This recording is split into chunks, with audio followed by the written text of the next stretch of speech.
Welcome to the Ensemble Dance Studio podcast, your go-to source for bite-sized lessons in growing and running your dance studio. I'm your host, Claire O'Shea, and I'm a dance studio owner and business coach, helping you grow your dance studio simply and successfully so you can reach more students, grow your business, and become the go-to dance studio in your area. Want to grab a free copy of my Dance Studio Growth Marketing ebook? Sign up for a free copy today of the ebook 97 Simple Strategies to Grow Your Dance Studio by going to assembledancestudiocoaching.com/marketing ebook. Now sit back, relax, and enjoy the show.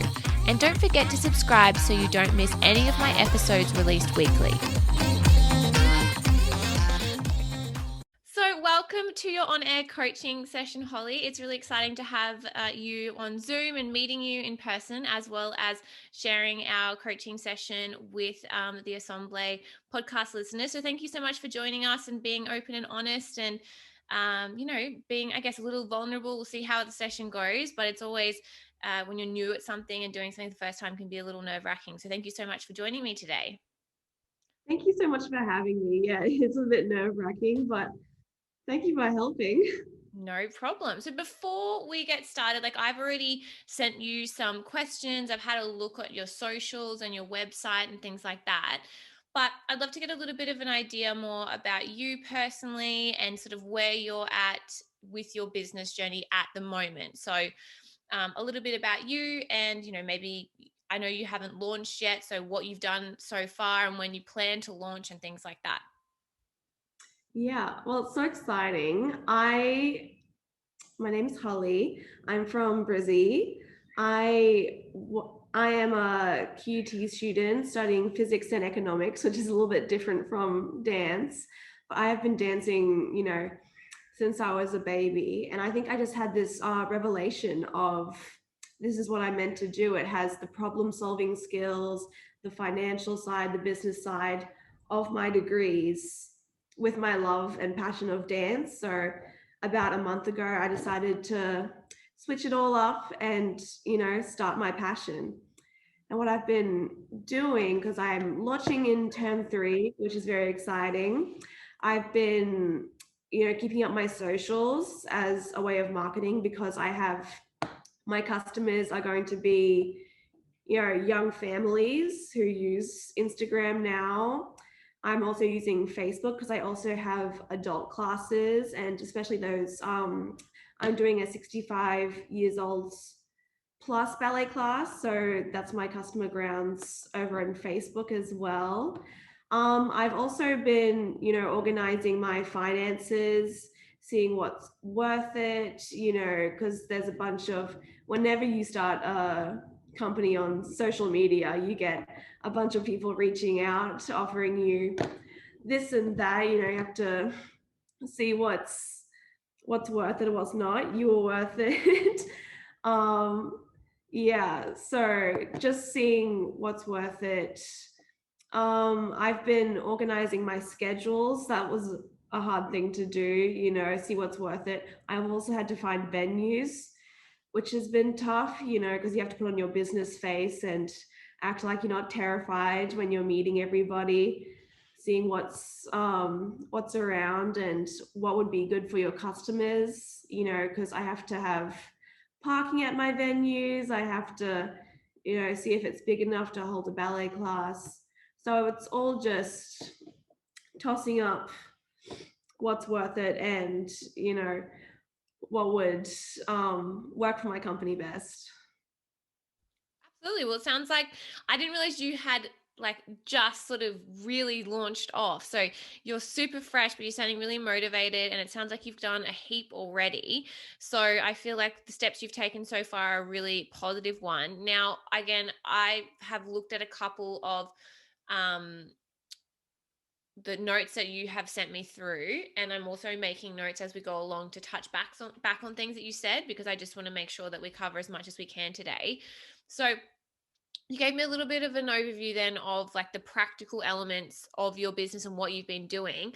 But can you tell me a little bit more about your business, even your name, and you've already got a mission and an ethos, which I think is really important, and that's really going to kind of set you up And I think that that will help you answer a lot of these questions that you have that come up. So can you tell me a little bit more about that in your own words? Yes, of course. I'm very passionate about what Multiplicity Studio is about. The reason I chose the name Multiplicity is it means various or many, and that's what I want my dancers to be. I want them to have various communities that they're a part of, various body sizes. I'm all about our mission is diversity in dance, which I think is something that has been hidden from the dance world for such a long time. There's only one little ballerina that's known as, the best dancer. And I want to, crush those stereotypes, because there's so many other communities that have been hidden from the dance world, even LGBTQIA plus dancers, who have short hair, or just, love everybody else as a social aspect. They're cut out from the dance world, and I want to give them voices. Another thing that I'm really passionate about, I remember last year when the BLM protests were going on, we have so many dancers of colors, little ballerinas that are watching what's going on in the world, and, are probably wondering if this world is probably safe for them. And that's what I want my dance studio to do. We will speak up about it, because I remember when I first started this business, a lot of people were saying, don't do the whole diversity in dance thing yet, because that's gonna, shorten your customer group, because there are people that, don't want the politics in the dance studio, politics. They don't want that change of, that one type of ballerina. But if I'm not doing that, then, what's this all for? I have to have a passion, and I want to make change. So if I just, stuck to the quintessential, oh, we're just ballerinas and we're here, and, we're not focusing on the world or anything like that, then, it's not worth doing my company, because that's what I believe in my personal life. So I want to bring that to my company. Absolutely. And I think that, like, a couple of things that you touched on is that if you're passionate about something and you can make that the heart and the center of the business during tough times or times of doubt, or, when you are, only advertising to a smaller group of people or something, it will sustain you, and your messaging will come across a lot clearer because you have a clear message. Whilst I don't think there's anything wrong, again, with just, like, the ballet studios and things like that. That's, everyone has their own passion and the way that they were brought up. Again, when you're marketing to everyone, you're sort of not really marketing to anyone. So I think that having a really clear focus and passion, whether it be political or diversity, like you said, across many different genres, and not necessarily political, but like that you're not afraid to talk about it. And I know exactly what you mean during the BLM movement, where, there was lots of businesses who did speak up, and there was lots of businesses who didn't. And of course, that's a personal decision for you and other studios. But if that's something that you're really passionate about, I think that particularly if you are an advocate and you are wanting to establish yourself as diverse, I think that, having those important messages is really good. But you mentioned about a couple of people said to you, like, oh, don't talk about that yet, because you don't want to exclude people from coming to you. But I think it's really important, like, you've already got this clear message, and I think it's important to push it from day one, because you want to attract people to your studio who agree with your ethos, or at least have an understanding or a passion for it, so that, in 6 months or 3 months time, if you start talking about it and that's not for them, it's not going to turn people away. So people who are attracted to that message are going to notice what you're doing, and as a result share it with other like-minded people in their community and things like that. So I think that niching is paramount, and it can be, genre specific. It can be a hip hop studio, it could be, the format of your business, but it also can be, ethos based, or really like message driven. That's really something that I don't think a lot of people think about early on. And I think that that's really powerful. So what I would encourage you to do is to, like you said, you've already started your social media, you're already working on that. You have a clear understanding, from what I can tell so far, that your younger families might be on Instagram, but the classes for the over 65s might be on Facebook. So you are already really, whether that be just from research or because you sort of like a native on social media, you really have a sense of where you're going to find people. And I think that's really important. Now, you did touch back on a couple of things about what costs should you bother, or what costs should you invest in now to set yourself up. Now, there's a lot of practical elements that need to be set up early on, but are you talking more about like what marketing costs, or are you talking about like whether to invest in a studio software program, or like what type of costs are you sort of thinking about at the moment? Yeah, all of that. Right now, because I'm such a small little business, I have to figure out, how much equipment I need. Like I just bought ballet bars because I'll be moving from studio to studio.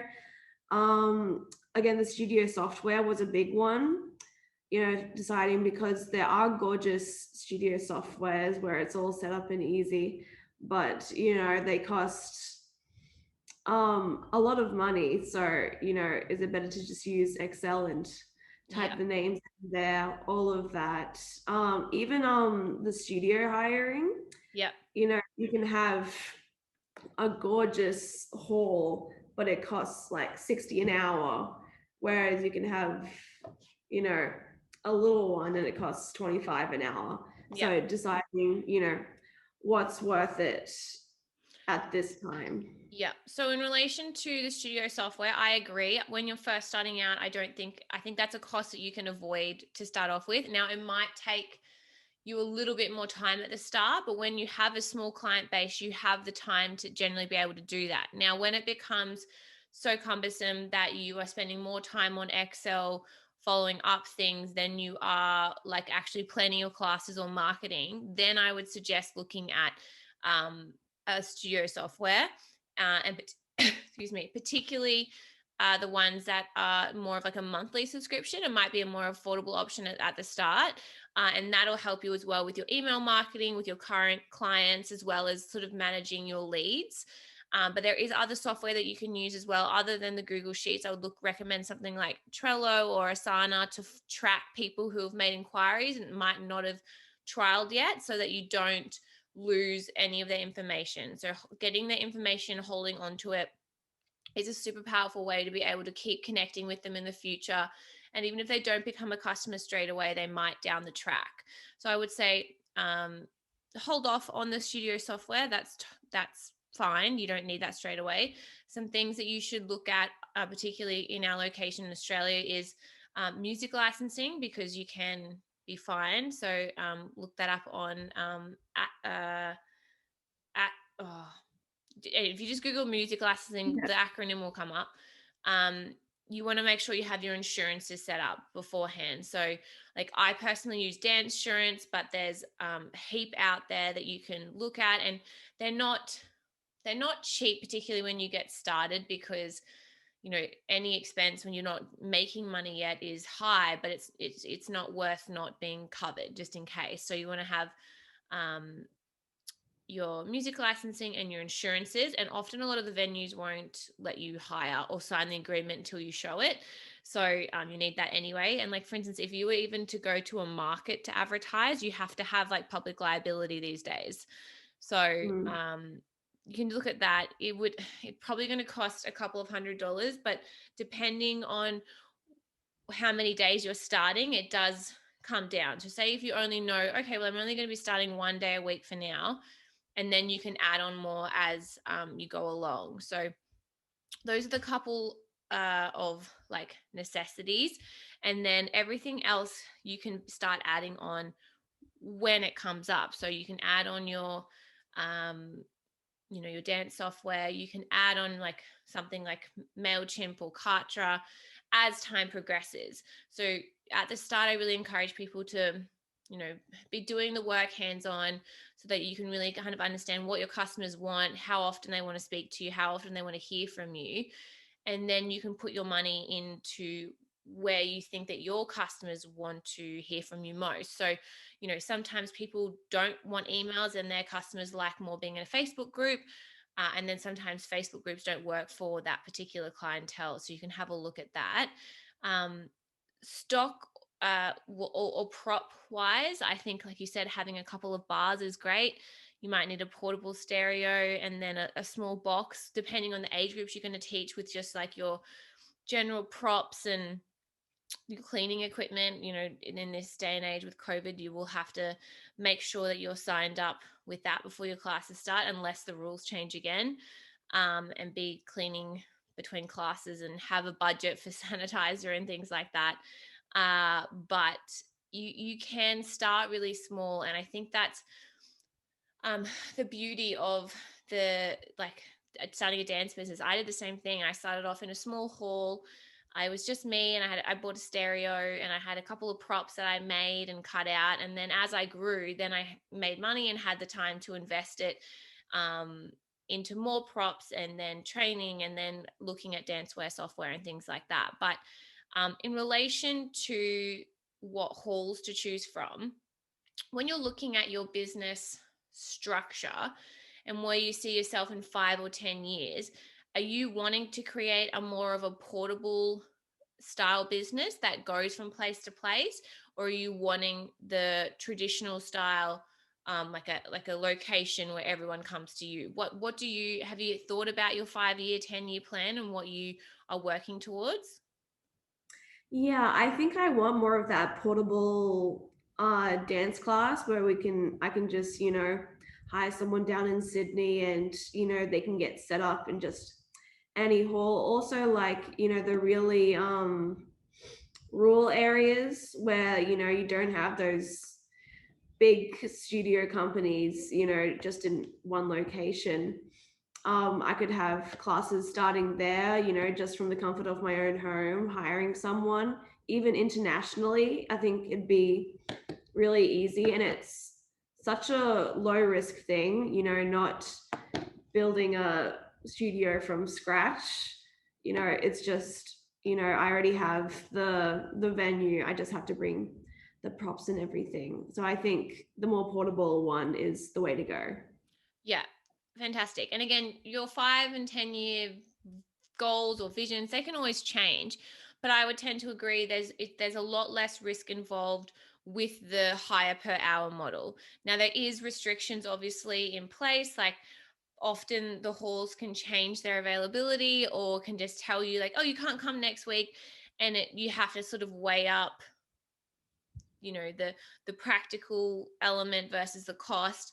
But with the clients that I've coached and in my business, I would say the most profitable model I see is the hire per hour model versus the headquarters model. Now, it's obviously some differ from that, and there's some studios who make a lot of money hiring out their location and things like that to other people, and so they do have really low overheads. But in general, the studios that have the physical locations are the ones with the higher expenses. Now when you're weighing up what hall to use and the cost, like obviously that's a big difference between a $25 an hour hall and a $60 an hour hall. But something I would suggest you look at first is, in line with current COVID restrictions, like what is the per person per square meter capacity, and so that you can really figure out what your max amount that you can be making at the time per class, whether that be for COVID restrictions or for what you believe to be a good max sort of number. So say, some people are really like, no, I don't teach more than 10 at once. And some people are like, no, like that if they can be 35 in a classroom, and it's fine. So I would suggest you just look at the space first and the square meter capacity and figure out what you're confident and comfortable with teaching wise. And then I'm not sure, have you sort of set your class prices and things like that yet, or is that still something that you're working through? Yeah, I've set my classes. So I've got my baby classes, which is, baby sensory and like 0 to 12 month, the Mhm. tiny one. That's gonna be 12 a class. And then we've got the 1 to 6 year old ballet and jazz classes, which is gonna be 15. And then I've got my adult classes, which are 20 Is that capacity or the cost per class? cost per class. And I'm And thinking, yeah. yeah, I am one of those people that like the small little classes so it can be more personal. Mm-hmm. So yeah, 10 to 15 would be really good. Okay. And are most of your classes like 30 minutes long or 45 or an hour? Like, do you have a sort of standard length at the moment? I'm thinking for the little tiny babies, I'm thinking more 20 to 30 minutes for 0 to 6 years old. And then the adult classes might be 45 to an hour, but the 65 one will probably be 20 to 30 minutes as well. Okay. I would suggest this is just from, and obviously you can take on what you want and ignore what you don't. That's totally fine. Doesn't offend me at all. I think anything under 30 minutes, you're going to really struggle to get people to commit because it's going to probably take them longer to actually get to you and get prepared than they'll be in class. Um, Mm. 30 minutes is already like we do 30-minute classes for some of our classes, and it's a very quick class. I personally haven't seen any classes under the 30 minutes.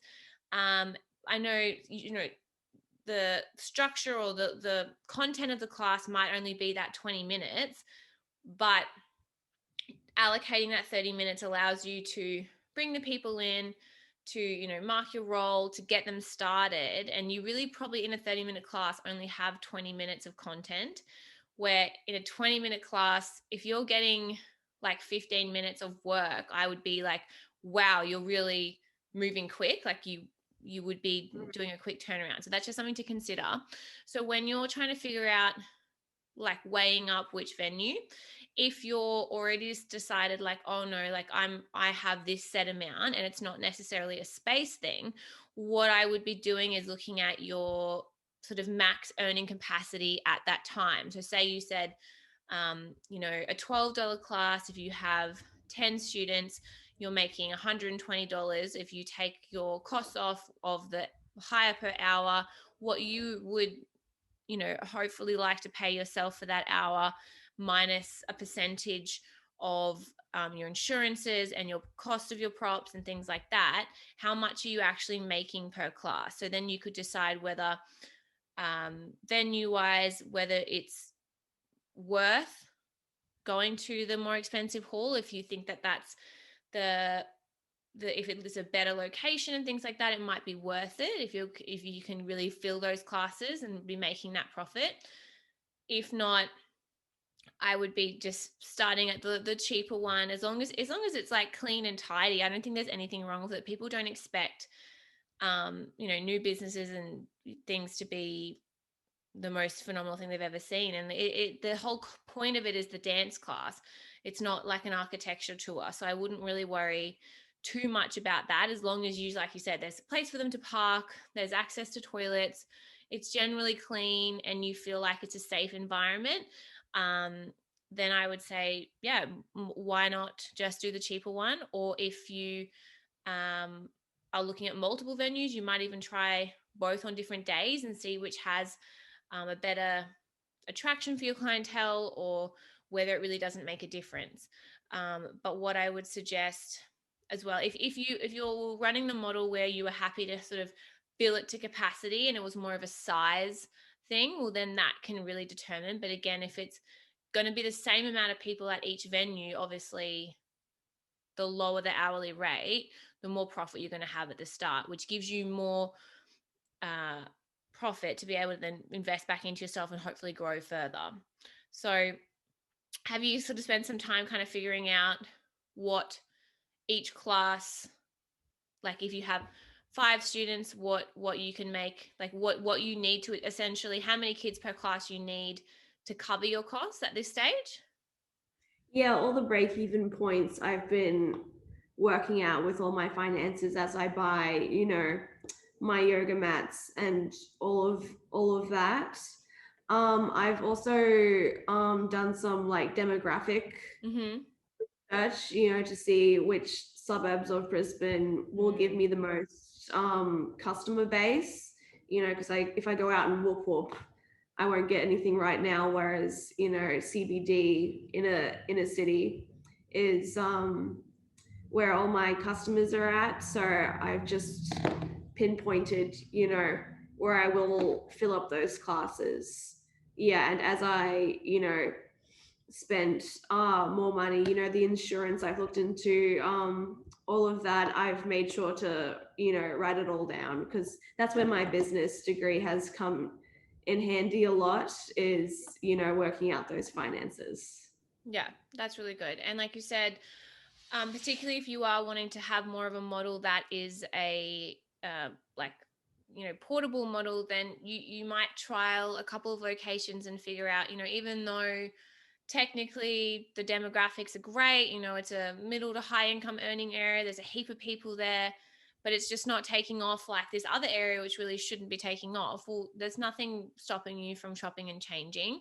But I think that once you've got a venue, starting to advertise is obviously the quickest way to know if it's going to be taken off. Now, if you've already got that finance sort of element in order, you're probably 10 steps ahead of a lot of people. I know, like for me, and a lot of people that started, it was sort of more thinking about the classes and the students, and then afterwards like, oh wow, like I'm not covering this, and so it's not a good place to start. Sorry, that's my dog. And not a good place to start when you're already behind. So I think that that's really something you should be proud of, and you're being very practical, which is great. um, so in relation then to be able to grow your classes before you start your studio, what, other than your social media and getting that all sort of started, when do you plan to like launch your sort of enrollment process? Like what have you put in place so far to be getting students into your door and signing up for trials or workshops and things in the lead up to term 3? Yeah, so I used to be one of those little teachers that come into daycares and do little classes for them. Mm-hmm. And I saw, the whole notice board of the different activities that the kids can do that different companies have offered. And I think that was a really, really good idea, because I saw all the parents, taking flyers. Mm-hmm. So I think that my best bet is, I've made little flyers, little posters that I'll put around in the different daycares. I've got ins in a lot of daycares that I'm going to be near to, Mm-hmm. where I'm directors, which is really good. So I'll give them a ring and I'll put my little flyers in different daycares, even the primary schools. I know a lot of parents, they read their newsletter and they do a lot of their kids' activities through the school. So if we get attached to some of the schools around where we're planning to start, I think that'll be a really good idea. Also, for the adult classes, I know around, because I live in an apartment right now, that we have little notice boards everywhere. And I know that particularly my suburb is a very big one for the young family demographic. So just putting my flyers up in these different buildings will be good. And again, I know that if I put it in the venues, my little posters, the venues that I'm doing it at, they also host adult classes for themselves, or just different companies that come through their venues. Mm-hmm.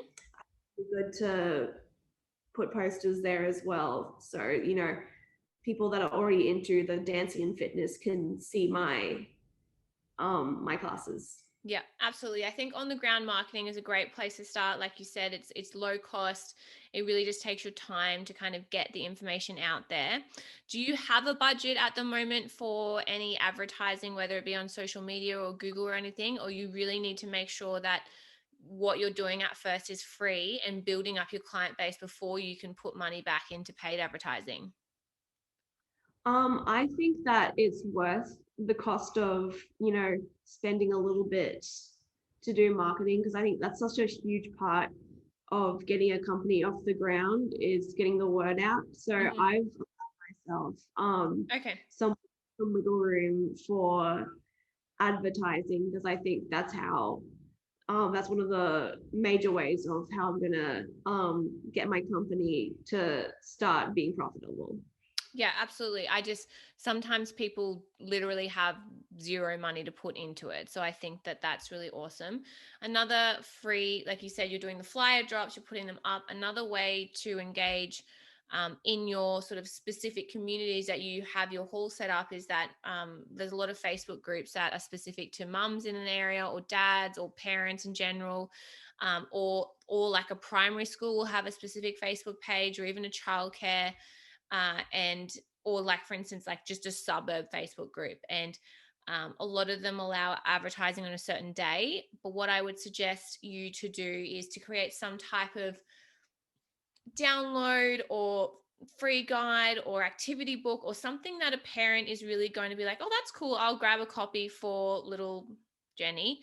And we can go, it could be like a guide to that area on the weekend, or it could be you've created a little online dance class for the minute that you can share with them for free, and you're trying to build your email list and your contacts so that when you start to say, hey, actually we're starting classes at blah blah hall, that you have a group of people to tell, other than just like on your Instagram, like, hey, like we have some classes.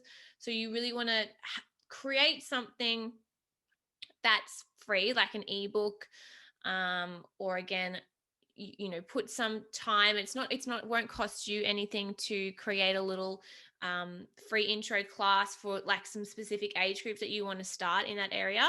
And then you could save them to Dropbox or something really free. And then again, if you don't have an email marketing service, it might be a bit more tedious at the start of taking people's emails and doing like sending them the link and stuff like that. But you can then have the time to connect with those people and say, thank you so much for downloading. Like, do you mind if I ask you, you know, what you're looking for in a dance class, or, if are you looking for an after school activity? And so you're building the knowledge that you have about that particular local community and demographic as well. And often if you have something to give to people in those Facebook groups, the posts seem to go better, and they if some of the Facebook groups are like absolutely no advertising, but if you have something for free to offer of value, people are more happy to then give you their contact information. So it suggests, maybe trialing out, like I said, like a virtual class or some type of activity book, or like a guide for parents in some particular topic that has relation to your classes, whether it be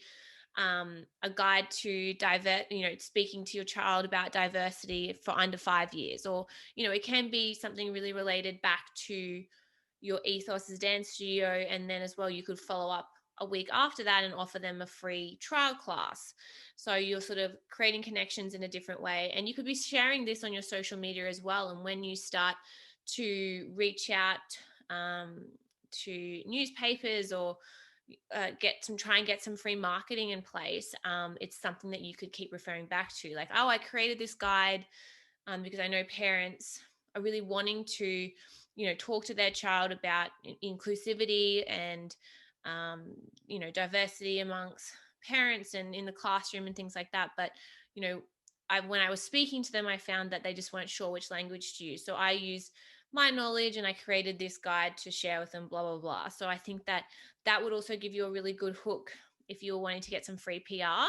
I think starting a business, being young, and having a really powerful message, you have an interesting story to tell. So if I was you as well, I'd be having a look and reaching out to local community newspapers, as well as like Brisbane in general. And if you have a look at the radio stations and things, they often have like free news sort of like things are coming up on the weekend, and if you keep kind of contacting them, eventually people will often get back to you. And I think even though not many people buying newspapers, still they share that on their digital side, and a lot of people still are reading local newspapers, or you might even as well go to local cafes and things where that parents are hanging out and trying to flyer there, and have a link uh, to something for you to be able to get their contact information. So versus just like we're having our dance class, like you want to try and get them to take a call to action on something, so that you can start building your database, so you have people to sell to. And then as well, you can also put that little download, you could put some money behind it and see if that works. If not, I think um, I'd be looking at some type of, like, have you thought about like a launch event or some type of free trial week? Like, what's your hook to try and get people in and experiencing your classes before they want to sign up for the term? Yeah, that was really good advice, all of that. Oh my goodness, I just sucked it all in. Okay. Um, I think I'm gonna go down the route of the free trial classes. Yep. I think that really works. Again, with my big company, that's something that they've done as well. And I think during, especially, because JobKeepers stopped and all of that, and everything's sort of still a bit iffy on the financial side with just parents and spending the family money. I think a free trial class would be really helpful for them and really helpful for me, because I believe in my class curriculum. So I think that it'll be good enough to hook them into coming to more classes. Absolutely. There's some people, like I do a free trial still at my studio. There's some people who are staunchly against it. They just like, it won't work, blah, blah, blah. But if it works well for you and it works well for me, I think go for it. If it's not working, you're spending more time chasing people up, or you just find that the conversion's not high enough, well then absolutely, maybe you need to trial like, a $2 trial or a $5 trial, just to get people in that buying mindset. But I think Yeah. that particularly when you start, I don't think there's anything wrong. And I'm still doing it, 8 years down the track, and it works really well because people, like you said, finances are tight in general for young families. So it's really good to give them the opportunity to try something before they buy something. Now, Yeah. in relation to just sort of that, and I'm just trying to I had another thought about admin and stuff. Are you doing casual classes, or are you doing per term? How are you planning to structure that at the moment? I'm thinking I'm gonna do per term because I think a lot of young families already have that mindset of term one, term two, term three, term four, Mm-hmm. all of that. And, especially holidays, everyone's going away. I think it'd be good to have, a little rest then. I was thinking maybe the adult classes could continue through the holidays. Mm-hmm. That's something that, I'm just tossing up in my head right Mm-hmm. now. The kids classes, I think it'd Yeah. be really good for a term. And I could push those, term packs of by the whole term. I also have sibling packs that I'm thinking about doing, and it's like 10% discounted if you put two kids into our classes together, all those term Mm-hmm. packs. Um there's a Guardian and Me package where it's an adult and a kid package. We do have those adult and kid packages, all of those ones. So I think term is a really good idea. Yeah, I think term works well as well for your retention. So, people are more likely, if after a month their kid's struggling, the parents are more likely to kind of keep pushing them through, and you're more likely to be able to help them continue Mhm. classes versus people who are away one week. The admin of doing weekly classes, like I personally can't even imagine, other than if you had some type of automated system set up where I just charge their card weekly. But then again, you would have so many people contacting you being like, oh, but we didn't come that week. And hold on, my dog, sorry. Winnie, let me just grab her.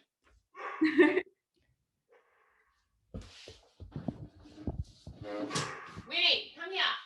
Quick. Inside.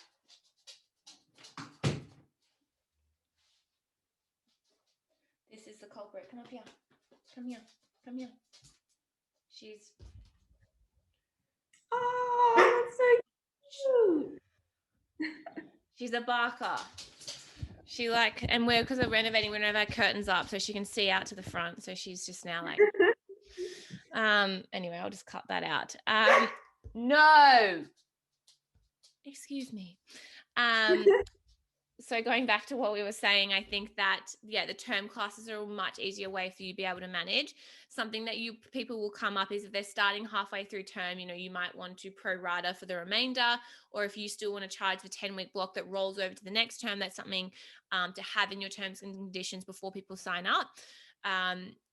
Just another little thing is to make sure either you speak to a solicitor or, it's up to you really how you want to go about, but make sure your terms and conditions clarify, when things are due, when classes cut off, if you're allowed to use their image, if you're allowed to use it afterwards. So there's a lot of those practical things that there obviously is templates and things online, but if you have the time and the money to be able to speak to someone who can really kind of make sure that you've got a cohesive terms and conditions, that's something that is important to have, again, protecting you moving forward.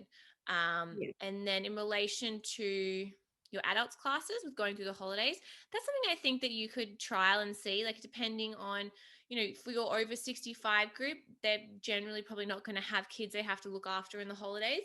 So their flexibility might continue, but if you've got a large demographic of parents, they're going to have to probably be home with the kids a bit more potentially. It depends. So you could always test it out.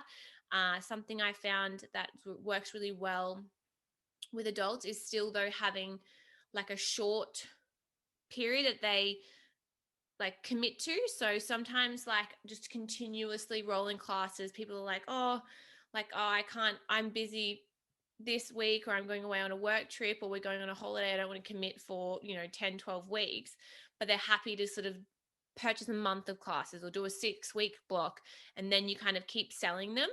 And so you can also then, say if you have a regular ballet class, you could then do an intro course for 3 weeks. It's like beginning ballet for adults that then leads into your regular class, so that you're kind of filling that knowledge gap as well, and people are feeling confident and comfortable before they sign up to the next kind of stage. Because I as an adult, people seem to be a lot more hesitant to just like jump in, where when they're kids, they're just really like, yeah, sure, we'll give it a try. And that's something that we noticed, that there was a hurdle in place to get over that initial fear of coming. And so that's why we started our intro courses, which have worked really well.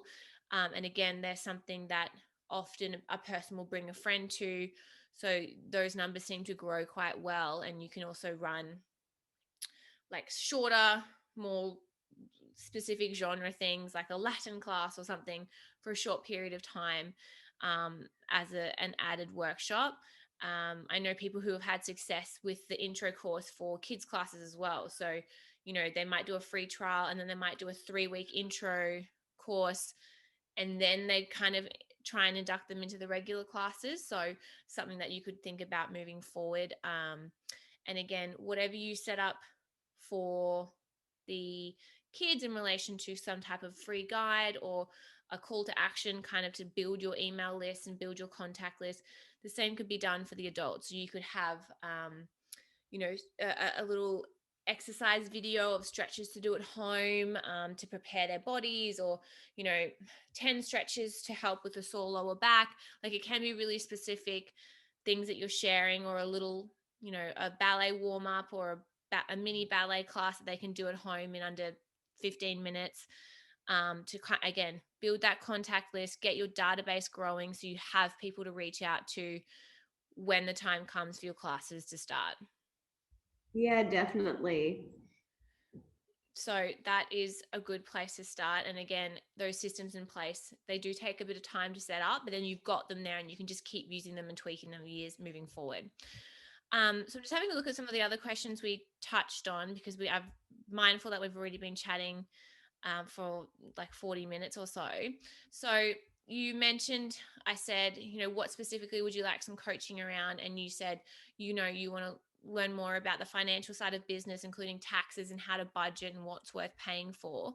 Taxes wise, that's not something I can really give advice on. I would encourage you, once you're started, to find an accountant that can really help you with that. When you're just starting out, your tax won't be incredibly high, and so you don't need to be really thinking about all the expenses that you need to buy to bring your tax down. That's something that will come along with time, and then obviously GST comes at a later date and things like that. But if you find an accountant that you can work with, you know probably at first they'll probably only want to meet with you once every 6 months, to kind of keep you on board. An expense you might need to look at is something like Xero or MyOb, to kind of track all of those finances and your BAS statements and things like that, which is more of the practical elements to running a business. So that's something that I would seek professional advice in that area. It's not something I have endless knowledge on. I know that I do it and I know that it's there, but like I have a bookkeeper and an admin person and an accountant, and without them I would be not good at it. So but again, this is years on. When I first started, my mum kind of helped me. I used her MyOb and blah blah blah. Xero, I don't find Xero to be cheap, and I know there's a lot of other options out there, but I find Xero to be really good as you grow. And tax is something that you can't mess around with. It's not something that you can like just hope for the best. So if you're going, I would say, investing in something like Xero for your invoicing, you might have to create them individually for now to send to your parents, instead of having your dance database. But as you grow, you can then have your dance database that connects with Xero. So for ours, our dance database generates all the invoices and then it pushes them across to Xero. So Yeah, that's yeah. how we connect it. But at the start, you could just create it straight in Xero. Um, and then how to budget. So from what we've been speaking about before, for me, it sounds like you have a really good grasp on your overheads, what you need to do to ensure you're making a profit, and how you can continue to grow on that. What I would suggest for you is to set a time, whether it be once a week or once a fortnight, to keep reviewing those numbers. I find that people kind of create a business plan, or a budget, and then they forget about it for like 3 years, and then they're like, oh, why aren't I making money? It's like, well, because you didn't check. So that class that might have started with 10 now has dropped to 8. Well, you can't afford to be buying, you know, all of these fancy props, because you're not making enough in that particular class. Or a class that's running with 2 people, actually that's losing me money. I need to either focus on growing that particular class, that's my highest priority this week, or I'm going to have to cut it. So you might have to be a little bit more ruthless at the start, even though you need to allow yourself time to grow. But budget wise, I would be just setting up on Google Sheets. If you look at the templates, they have like a budget kind of template that's set up that I use every week, and it's really good. So you can track like your expenditure, your projected costs, and like it kind of looks at it, and then you sort of create it. It's like a monthly budget. Um, it's obviously different to cash flow, but doing something like that, checking in with your finances every week, if I had done that from the start, I would have been way better off like 2 years in than I was at the time. But everything in hindsight. So the Google Sheets templates are really good as a starting point. And then if you do have something like Xero, there's a lot of different like reports and cash flow and things that you can use within that software as well. Yeah, um yeah. what's worth paying for? Did we did touch on that? So do you have anything more specific in relation to that question, or do you feel like we've kind of covered that? I think we've covered that with the equipment and the whole hiring was the main ones. Yeah. Yeah, I think that if as long as you are feeling confident with that, there is going to be a little bit of trial and error in place, obviously. But as you grow, your expenses just naturally grow, and then you do have to kind of look at either hiring someone to assist you or putting money into softwares and things. So I don't think you need them all to start off with, and subscriptions can add up so quickly. So really be mindful of what you are investing your money in, and then if you're not using it, that's why I think having that touch every week or every fortnight and going, you know what, I'm still paying for Canva Pro, but I've not been using all of the functions for a month, so I'm going to drop back to the free version.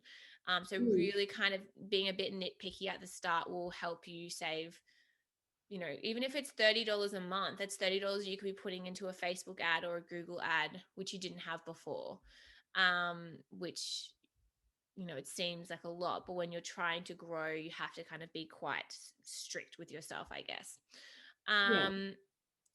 Now, I said here, what are you hoping to accomplish with our coaching call? And you said, get a better understanding of how to do the admin work of the business. So, to me, admin is such a broad topic. So, say if we touch on this, and then I'll just make sure you don't have any other questions before we wrap up for today. What do you sort of mean about managing the admin side? Oh, sorry. It's Oh, okay. all the notifications in the world. I think it's probably more the customer based one. Like I have all the emails in the world, asking me all the classes and everything. Also like those invoices as well. Like I'm not used to asking for money, Mm-hmm. all of that. It's like really awkward for me. How do you think I should go about that? Because I know that I don't have enough money to hire an admin person No, right now. No. Just absolutely. me. Yeah, so there's a couple of things that you can do. So I'm just going to touch on what you said about people asking for information first. So obviously, the more time, we need to spend time attracting new clients. So that does take time speaking with them and stuff like that. What you can do is create an enrollment info pack or some type of like quick start guide that has um, sort of general age group. So you might create one for like your 1 to 2 age group that only has information for that. And then you might create one for your 2 to 4, your 5 to 6, that just sort of, have the same overall template, like information about you, why you started the studio, your ethos, and then practical things like what people are asking all the time. What time are the classes? Where are they located? How much are they costing? What do they have to wear? Um, how do I book a free trial? How do we pay? Like all of the frequently asked questions that you've already gotten and are already receiving, you can put them in this guide, uh, as well as on your website. And if you've got your website, you can be copying some of this information into like a beautiful branded little guide that you can create on Canva and share with people. And then as well, those, even if you go and have a look at other dance studio pages, not to like copy the info, but you'll be able to see they have like a frequently asked questions list. And so you'll be like, oh, of course, people want to know about, are we doing a show this year? And your answer might be like, there's no formal show this year, but we're going to have an like whatever it is. Your what like expected costume costs? Do they have to wear shoes? Like what are sort of the general rules?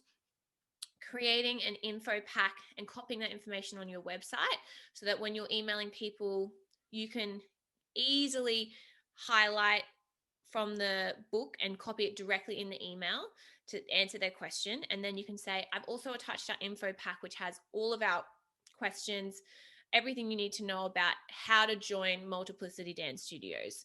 And so that might be as well a link to the trial booking, which you could set up on a Google form, which is free. It also could include, if you wanting to book straight into classes and secure your spot, here's a link to enroll. So, and then you can explain your process as well for your invoices. So I would say in relation to kind of that generating your trials and the connections and getting back to people at all of those classes, creating an info pack, something you can send to them and easily copy and paste yourself, is the best way to go about it. And I would suggest to you to open up a Google Doc and start creating templates of emails that you're sending on the regular, and really start growing your systems in your processes in your business straight away. So instead of feeling like, oh, I've typed this email like 10 times, set yourself up like a dear blank. Thank you so much for, whatever, however you want your email to be responded to. And obviously you might need to tweak some things, but if you've got that template there, you have a Google Doc that's called like email templates or email inquiry templates, and it has, again, the age groups broken down, and you can tweak them as you go along, so that eventually, 6 months, a year down the track, if you're hiring an admin person, you can say, hey, the first thing I'd like you to do is to get back to inquiries. Here's examples of templates I've already created. This will be like a great structure for you to start. So it's saving you time, and it's also preparing yourself for growth in the future. So a next step from that would be setting up, or again, investing money in something like MailChimp or Kartra, where you can really sequence out an email flow. So as soon as someone's sent you a trial or an inquiry, they start on the inquiry sequence, and it might educate them on these few things over a certain amount of days. But I wouldn't be doing that manually, because it's just going to be really hard to manage. But I don't think you need it to start off with. I think replying with a template and having a really beautifully branded guide is perfect at the moment, and it will allow your turnaround to still be quite quick. So that's that element. And then in relation to, like you said, about the invoicing being a bit awkward to ask for money, a lot of people would feel uncomfortable with it, and it's definitely something that most people struggle with. Because you don't have an admin person, often people create like a fake admin person name to like reply from accounts, like, oh, this is Susie from accounts, and Susie is a real stickler for people not being late. Now, if you're really uncomfortable, I could say you do that, but then part of me also wants to encourage you to be empowered enough to know that you are worth being paid, and know that you deserve to be paid for your service. So something that you could, again, do up on Canva or just have it outlined in an email could be like, multiplicity term fee overview. Week 1, receive your email. Week 3, full invoice due. If not paid by week 4, like a $10 late fee is added. If not paid by week 5, class is suspended. If not paid by week 6, enrollment to class is cancelled, and you have to like re-enroll and repay something. So just creating something that you can go like, if someone's overdue, like send it like, hey, blah, blah, like, no, you've been busy. Just want to send you a reminder that your account's overdue. And here's an overview again of our term fee structure. If you have a struggling, blah, blah, blah, I'm happy to set up a payment plan for you. And you could have a payment plan that maybe breaks it down a little bit more. But having something there to refer back to and kind of keep people informed by, so they're not shocked, like, oh, why did I get charged a late fee? It's like, well, I've contacted you like 50 times and you've wasted my time. So this is why. And being quite strict on that from the start, and you'll just have to set yourself reminders. If you're using something like Xero, they generally will set up an automated reminder. If you're creating them in a free software or like Google Docs and then sending it individually, I would suggest setting up some type of tracker on like a Google Sheet that says like name, class, invoice amount, due date, followed up, paid. So you can really kind of track with colors and things who's paid, who's not. And then you're going to have to get used to some awkward conversations. But if people aren't responding to you via email, then it's when you pick up the call, the phone, or print out like an overdue thing and give it to the kid to say, like, can you give that to mummy or daddy or granny or whoever bringing you, and just kind of know you have a flow. and being on top of it. So you don't want to get it to the end of the term and they've gone on holidays and then be like, oh, they hadn't paid me for last term, but they're not going to pay if they're not coming back. So then you've kind of lost the bartering power that you might have had before, if that makes sense. So those are kind of the two main things that I would suggest to kind of set up now, whether it be in Google Sheets or whatever you're using to be able to track it. And again, it's going to take some time when you're first starting and not everything's automated, but it's worth it as well to get a grasp and understanding of how your business flows, what a good customer looks like, what a not good customer looks like, as well as then when you hire that out in the future.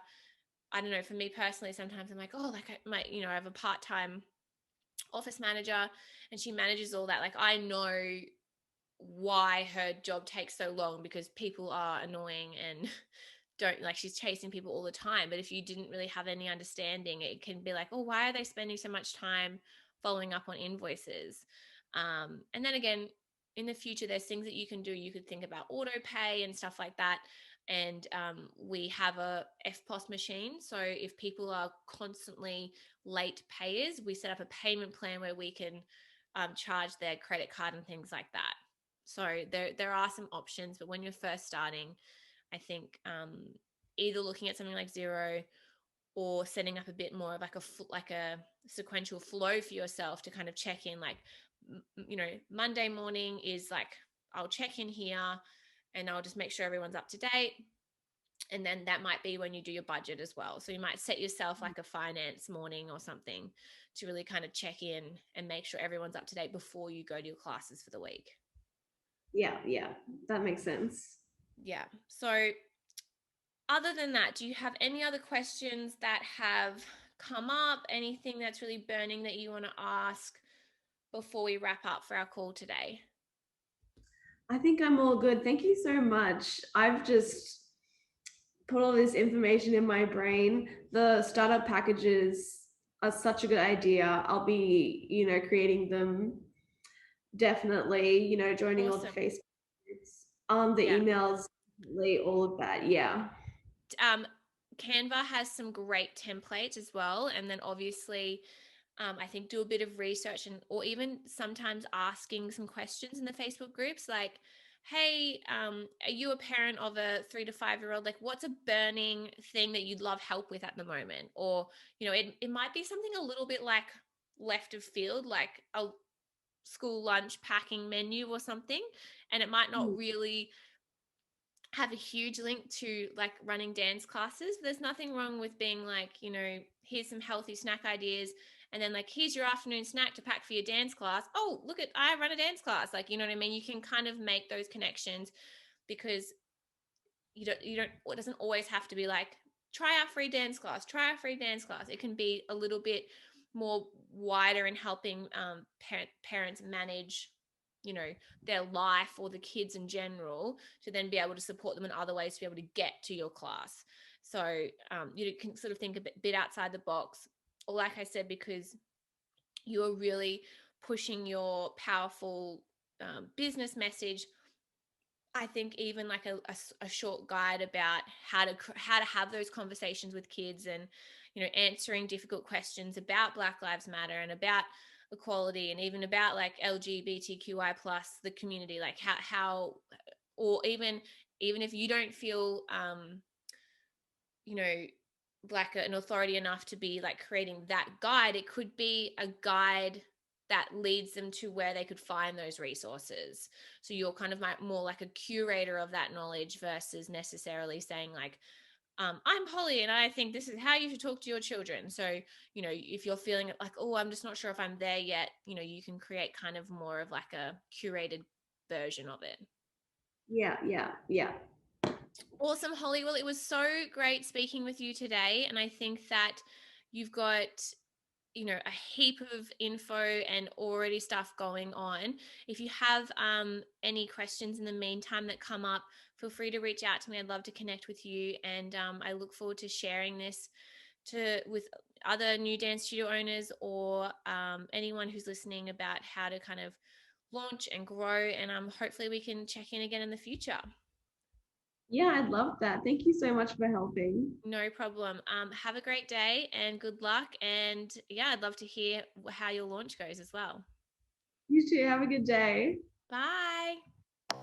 Thank you for listening to the Assemble Dance Studio Coaching Podcast with your host, me, Claire O'Shea. If you enjoyed this episode and you'd like to help support the podcast, please share it on your stories on Instagram and tag the show, or leave a rating and review. To catch all the latest from me, you can follow me on Instagram and Facebook at Assemble Dance Studio Coaching. Tune in next week for another episode all about helping you grow your dance studio simply and successfully so you can reach more students, grow your business, and become the go-to dance studio in your area. See you then.